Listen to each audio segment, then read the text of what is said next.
So my father did suffer from a mental illness, and I still don't know all the details of what he had or the many conditions that he had, but it caused him to act out violently, and so then he was involved with a lot of lawsuits. He was losing the business at the time. He was in and out of jail. I was called to testify. It was a criminal case, and I was quarantined before, which meant no one talked to me about what was happening because they didn't want me to be coerced or talked to or coached of what to say. And I walked down the aisle of the courtroom. I had no idea what the case was about. I stood up on the witness stand. I was 10 years old. When my diary was taken out in the courtroom, I just felt publicly ashamed. Yeah. You know, I felt like I was about to be exposed. I broke down. I cried. It was the only thing I knew to do when I was overcome with this emotion.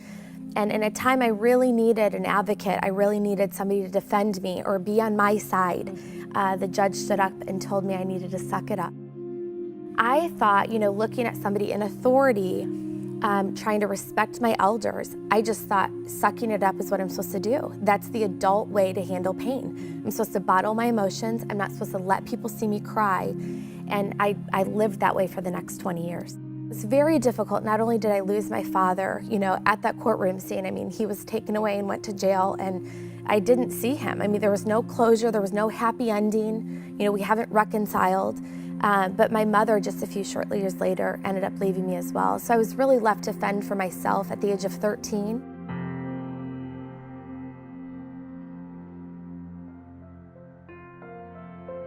I think a lot of times the way we were treated in our early childhood years, maybe even in our adult years, things that have been said to us, we take that as gospel truth, but it doesn't mean that that's how God speaks to us. And so finally God said, I wept over what you went through. I was not pleased that you were abandoned. That was not my will that you suffered abuse. And I had to get to know the kind God, the kind Father, the kind Judge who meets us when we lament, and He doesn't tell us to suck it up and He doesn't wish it away. God finally said to me, you know how to be an employee of me, but I want you to be a daughter. I want you to learn how to be a daughter. And daughters don't have to perform. So I would say you keep going. You keep going until God gives you a new song. And that new song is going to be something you couldn't have sung unless you went through that trial. So there is going to be good things birthed in that season to spare.